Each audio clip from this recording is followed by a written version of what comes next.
और इंदिरा गांधी जी देश के एकता के लिए गोलियां खाई। एक उनका बॉडीगार्ड ने उनके सीने में 36 गोलियां मार के उसकी हत्या की। राजीव गांधी जी को, देश के एकता के लिए लड़ने वाला राजीव गांधी, उसके एक महिला ने हार डालने के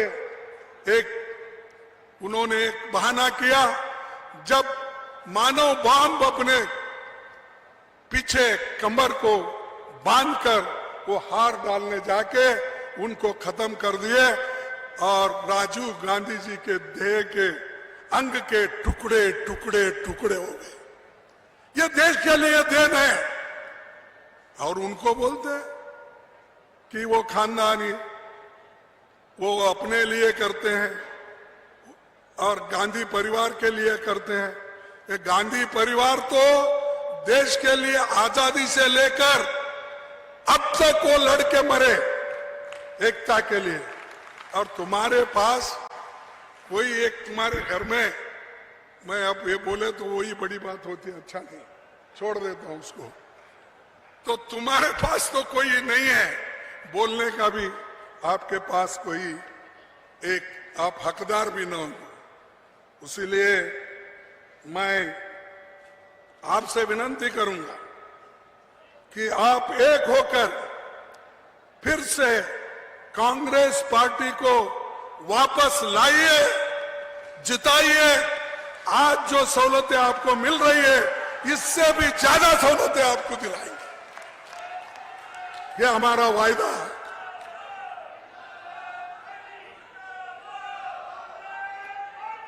राजस्थान ये गरीब कल्याण और सामाजिक न्याय का बेहतरीन मॉडल है। आप दोनों क्या बात कर रहे हैं? मैं बोल रहा हूं राजस्थान गरीब कल्याण और सामाजिक न्याय का बेहतरीन मॉडल है। ये मॉडल को टिकाना है आपको, इस मॉडल के लिए काम करना है। इस लोगों के भलाई के लिए, किसानों के भलाई के लिए, मजदूरों के भलाई के लिए, युवकों के भलाई के लिए। मैंने देखा आज डायरी के निमित्त गाय की पूजा की गई, उसी वक्त डिसेबल्ड लोग जो है उनको स्कूटर दिए, ऐसे बहुत से काम दिए। और खुद महिलाएं बोलते हैं, पुरुष बोलते हैं, हमको मिल रहा है, सीधे हमारे खाते में आ रहा है पैसा। अब ऐसी काम करने के बाद भी हमको डराने की कोशिश करते हैं। मेरे पास वो है, मेरे पास लाल डायरी है, मेरे पास पीली डायरी है, काली डायरी है, क्या क्या की बोलते हैं। अरे रख लो भाई, तुम्हारे डायरियां तुम्हारे पास रख लो। अगर कुछ है तो दिखा दो, हम लड़ेंगे कोर्ट में, क्या है तो, या लोगों को भी सच बताएंगे। डराने की कोशिश मत करो। राहुल गांधी ने इसीलिए बोला है कि डरो मत, डर गए तो मर गए। आप अगर डर जाते हो तो मर गए। आप हिम्मत से एक होकर सभी लोग आज के नेतृत्व को एक होकर, कलेक्टिव लीडरशिप, ये किसी एक का नहीं। कांग्रेस में हमेशा ये रहता है, सब मिलकर लड़ते हैं लेकिन एक ही कैप्टन होता है। आज तो काम जो हो रहा है, जो चीफ मिनिस्टर के नेतृत्व में वो हो रहा है, उसके लिए हम सभी लोग मदद करना चाहिए और लोगों को ये बताना चाहिए कि कांग्रेस की सरकार फिर से आती है, सब सुखी और समृद्ध बनते हैं। एक मैसेज आपको देना है।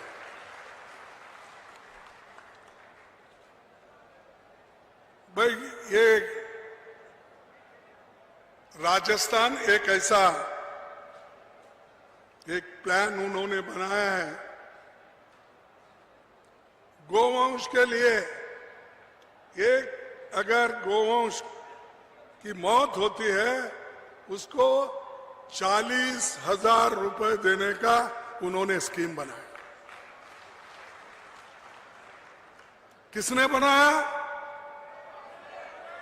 अरे कम से कम ये तो बोलो भाई, किसने बनाया? कांग्रेस ने बनाया, हमारी सरकार ने बनाया, हमारे चीफ मिनिस्टर ने, कुछ तो बोलो।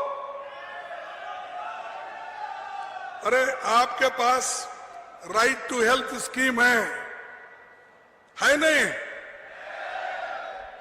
मिनिमम गारंटी एक्ट है। पिछले साल अलग कृषि बजट पेश किया गया था और वो चल रहा है, और नरेगा का जैसा एक स्कीम शहरी लोगों को लाया गया है, ये भी एक नया है। पुरानी पेंशन को बहाल कर दिया गया है, ये भी है। ये तो लंबी लिस्ट है, मैं उतना सब नहीं पढ़ता क्योंकि लिस्ट इतना लंबा है। ये लोगों ने इतना काम करके रखा है, हमारे को बोलते बोलते थक जाते हैं।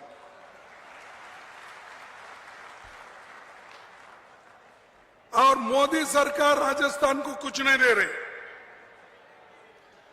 यहां राजस्थान की सरकार 21 लाख किसानों का 16,000 करोड़ रुपए माफ कर दिया।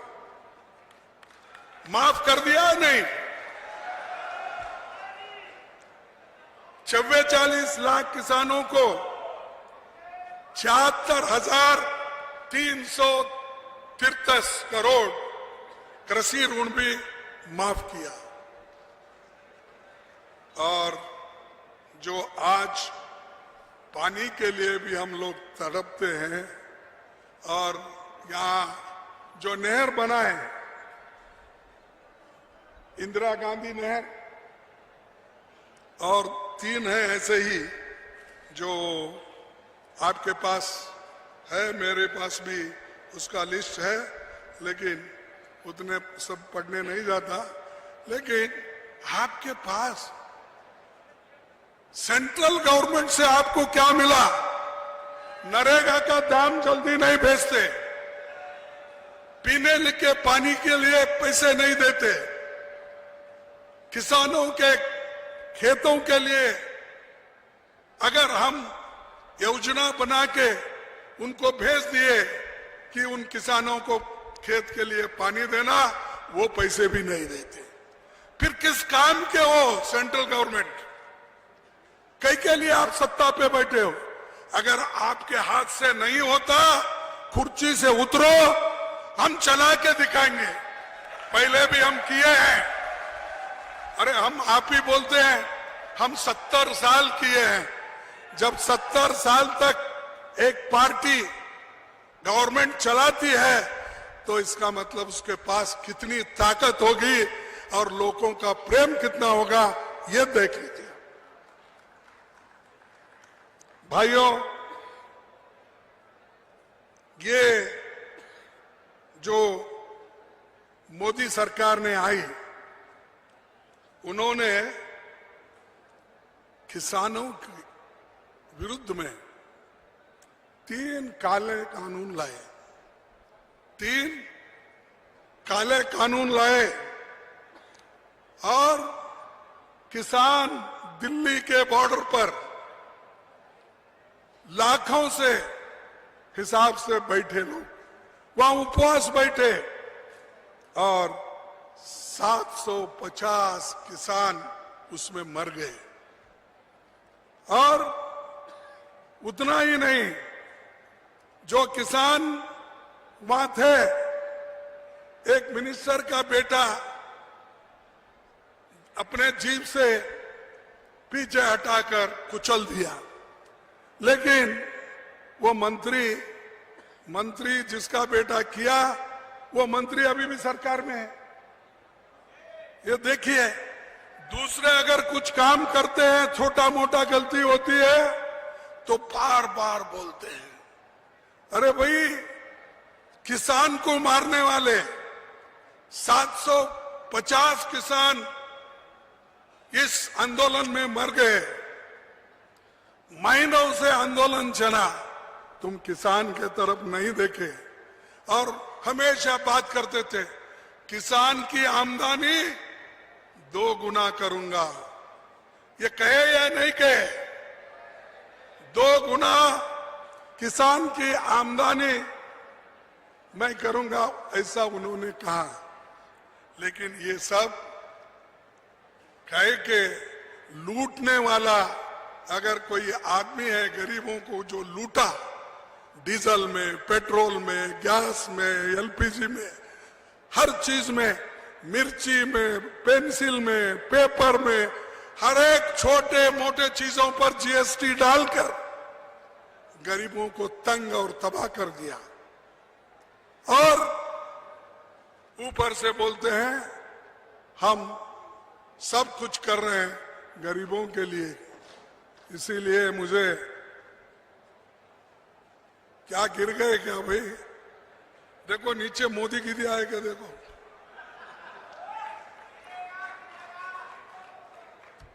तो एक शेर याद आ रहा है मुझे, ये काफिले वालों तुम इतना भी नहीं समझे, ये काफिले वालों तुम इतना भी नहीं समझे, लूटा है तुम्हें रैजन ने रैबर के इशारे पर। रैबर कौन? मोदी जी। उन्होंने लूटा,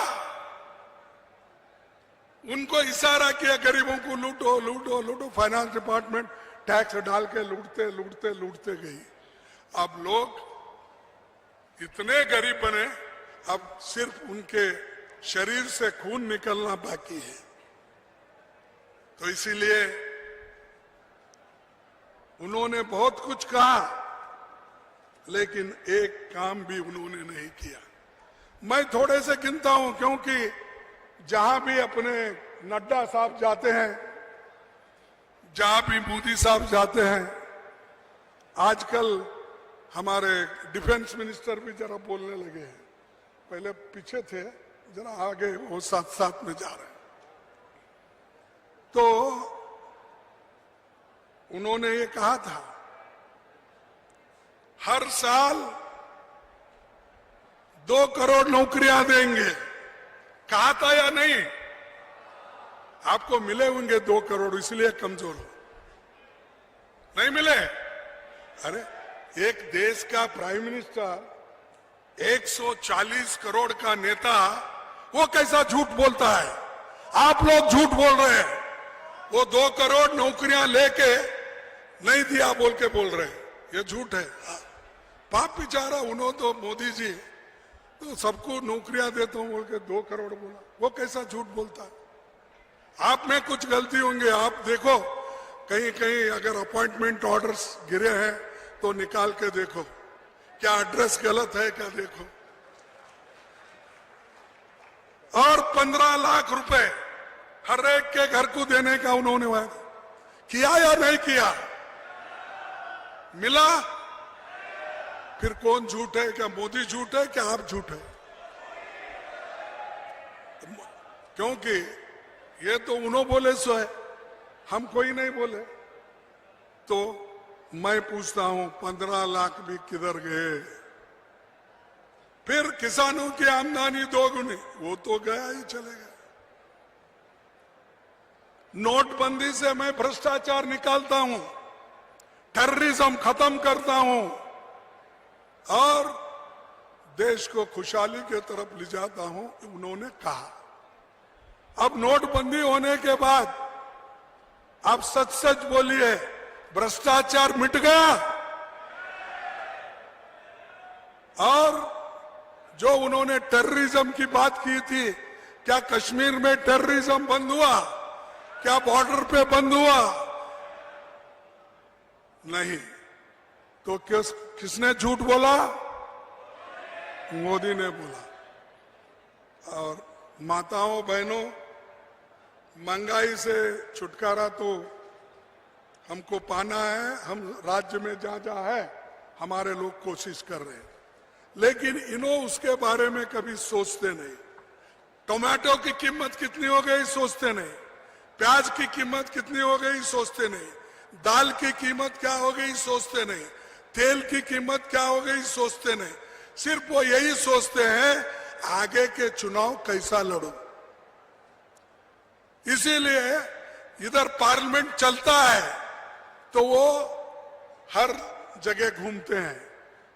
अब राजस्थान में आए, इलेक्शन की बात करें, नड्डा साहब बने, उन्होंने भी इलेक्शन की बात करें, छत्तीसगढ़ में गए, इलेक्शन की बात करें, हर जगह कहीं भी जाते हैं इलेक्शन।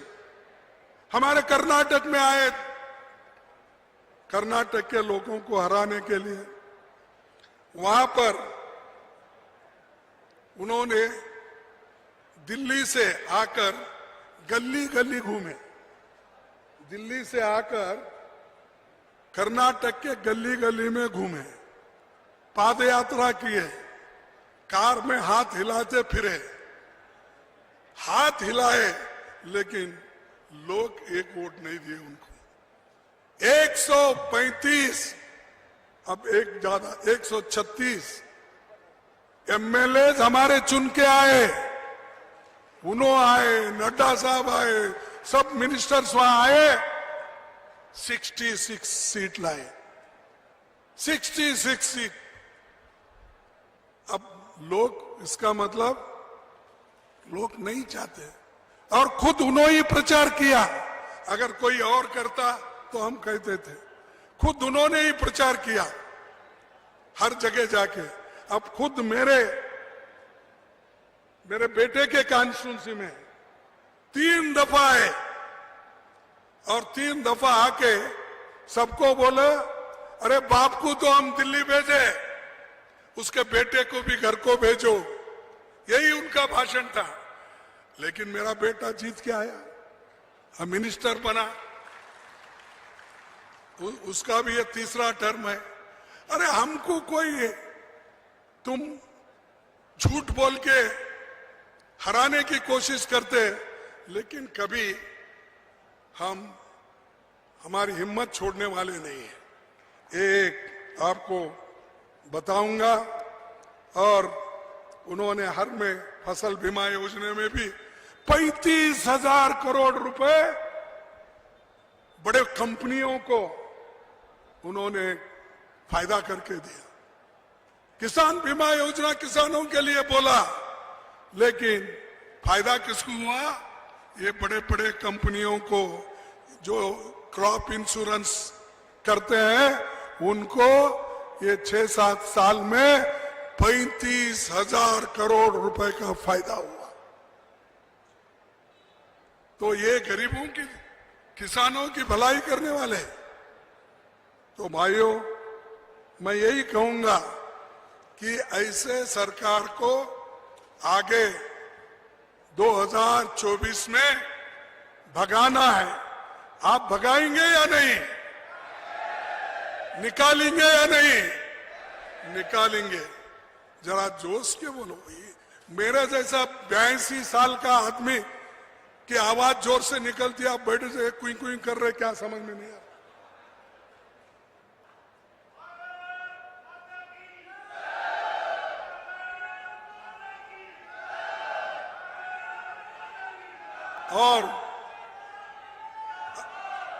और जहां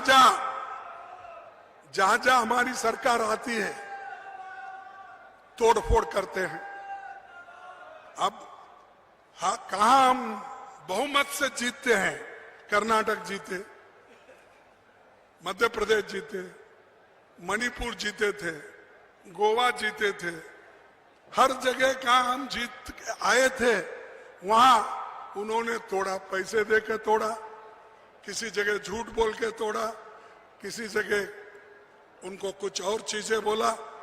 तो ऐसा बोल के हमारे सरकारें तोड़ दी। अरे जमहूरियत में, लोकतंत्र में जो लोगों के तरफ से चुन के आते हैं, उनको तोड़फोड़ करके आप हुकूमत बनाते हो और ऊपर से नीति की बात करते हो। अच्छा, गनीमत है गहलोत ने अपनी सरकार को बचा लिया, नहीं तो ये भी चले जाती थी, ये भी चले जाती थी। यहाँ के आप नेता लोग, एमएलए, हमारे जो भी कांग्रेस के कट्टर जितने भी अभिमानी हैं, स्वाभिमानी हैं, उन्होंने अपने सरकार को बचा लिया। इसीलिए आज दूध का उत्पादन, क्रेडिट कार्ड, ये सारी चीजें जो हो रही है उस वजह से हो रही है। तो ये मुल्क को सब तोड़ने वाला है। मणिपुर में दंगे हो रहे हैं, एक दिन पार्लियामेंट नहीं आए और उसके बारे में बताया नहीं। और मणिपुर के दंगे होते हैं, राजस्थान की बात करते हैं, छत्तीसगढ़ की बात करें, ये क्या है भाई? हम बोल रहे हैं वहां देखो, स्त्रियों को नंगे करके फिरा रहे, मार रहे, घर जला रहे, कार जला रहे, सब चीजें हो रही। एक दिन भी उसके बारे में उन्होंने बात नहीं किया। कल पार्लियामेंट 11 बजे शुरू होता है तो 10:30 बजे वो स्टेटमेंट देते हैं, हमको बहुत चिंता है, मणिपुर में ऐसा हो रहा है, बड़ी चिंता मुझे लगी है, बड़ा दुख हुआ, ये बोलते हैं। रोते हैं कभी कभी, वो आंखों से पानी निकलता नहीं, मुझे मालूम नहीं, बहरहाल रोते तो रहते हैं। कभी एक बार देखा मैं, आंखों में पानी आया ऐसो, जब राज्यसभा में मैं पहली बार गया था, और उस वक्त जब विदाई का एक भाषण चल रहा था, उस वक्त बहुत वो कुछ बोल रहे थे, बड़े इमोशनल हो गए थे। मैं उनका नाम नहीं लेना चाहता हूँ, किन के लिए वो रो गए और किन के लिए क्या करे वो बोलना नहीं चाहता, लेकिन मानवीयता के दृष्टि से मोदी जी ने वो रोने का एक किया, तो इसलिए इनको मैं पूछना चाहता हूं। हमारे को बहुत से हमारे ऊपर अपवाद किए। परसों सीएजी की रिपोर्ट आ गई, 7 घोटाले। सीएजी रिपोर्ट तो हम नहीं लिखते, उन्हीं के लोग, उनके ऑफिसर, वो लोग रहते हैं। 7 घोटालों में 8 लाख 9 लाख का घोटाला उसमें है। क्यों आप एक्शन नहीं ले रहे? क्यों उस रिपोर्ट के तहत आप एक्शन लेकर उनको जेल में नहीं डाल रहे? क्योंकि आप नहीं चाहते। 2G में क्या होगा, कोल में क्या भाई, अब आपका अब देखो, वो तो हो गया, हमारे लिए बहुत बदनामी की आप, लेकिन सीएजी रिपोर्ट तो आपका ही है, आप आने के बाद ही किए हैं। 7 घोटाले हैं, चाहे वो रोड के हो, पोर्ट के हो, और कहीं के हो, सब अपने घोटाला के। और मैं आखिरी आपको बहुत ज्यादा देर तक यहाँ बिठाना नहीं चाहता और आपको मैं बोर भी नहीं करना चाहता कि मैं एक बात बोलूंगा। अगर आपको कोई पूछे, ये जरूर बोलिए, आपका चंबल घाटी परियोजना, इंदिरा गांधी नहर, मेवाड़ यूनिवर्सिटी, मेजाबान, एम्स जोधपुर, IIT जोधपुर, इतने लंबे लिस्ट है। सेंट्रल गवर्नमेंट हमारी जब थी कांग्रेस की, ये सब देन किसकी है? हमारी है। तो आने वाले कोई लीडर बार बार आपको पूछे आप क्या करें, तो ऐसे लिस्ट बताओ उनके मीटिंग में, ये क्या तुमने बनाया? पूछो उनको। तो इसलिए भाइयों, मैं एक आखिरी, किसी ने लिखा था, मैं देखा पेपर में तो वो लिख के लाया, तुम बांट रहे हो देश को, तुम बांट रहे हो देश को, हम नहीं बांट सको हमें, तुम में ये दम नहीं, बांट सको हमें, तुम में ये दम नहीं, तख्त का नशा है बस, तख्त का नशा है बस, देश की फिक्र नहीं, बेरोजगारी, विकास का कहीं भी जिक्र नहीं। कोई नया झूठ बनाओ, सारे पुराने हो गए, क्योंकि जो भी बोलता है वो पुराने झूठ हो गए। अब नए झूठ बोलते जाओ कोई ना कोई। सड़कों पर देखो, बच्चे शाने हो गए। जान भी लगा दो, अगर रुकेंगे एक कदम भी नहीं। संविधान रोशन होगा, चाहे रहे हम या नहीं। संविधान रोशन होगा, चाहे हम रहे या न रहे। हिंदू, सिख, ईसाई, मुसलमान सब रहेंगे साथ साथ। जब मिलेगा दिल से दिल, तब होगी मन की बात। तो ये मैं कहूंगा, तो ये जो हमने पीड़ा उठाया देश को बचाने का, सोनिया गांधी जी ने त्याग और अपना पूरा इसके लिए समर्पण किया। राहुल गांधी जी ने भी आज वो काम करते हर जगह जा रहे हैं, लोग से मिल रहे हैं। तो ये हमारा काम है, ये हमारा फर्ज है। अगर कोई पूछे, ये हमारा काम है, हम किए हैं, तुम क्या किए, आप उल्टा पूछ सकते हो। लेकिन वो कभी झूठ बोलने में कभी भी झूठ बोलने में माहिर है वो लोग, क्योंकि वो हमेशा ये बोलते हैं कि 100 झूठ बोले तो ये सच हो जाता। तो इसलिए हम तो हमेशा सच बोलने वाले हैं, गरीबों के काम करने वाले, गरीबों को हिम्मत देने वाले हैं। गरीबों को अगर कोई छेड़ा तो उसकी रक्षा करने के लिए हम हमेशा तैयार है, हमारी सरकार तैयार है। तो इतना कहते हुए मैं आपको सभी को धन्यवाद देता हूं। आप शांति के साथ मेरे भाषण सुने। और आखिरी एक ही बात कहूंगा, एक बात सुनिए, मैं दूसरी बात नहीं करूंगा, क्योंकि ये जो कुछ कहा मैं सब बीजेपी के लिए भी कहा, हमारे लोग भी एकजुट होकर काम करने के लिए भी कहा। तो आखिरी में इतना ही कहूंगा, हमको एक होना है, एक रखना है बोलकर मैं एक स्लोगन देता हूं। जय हिंद, जय हिंद, जय हिंद, जय कांग्रेस, जय हिंद।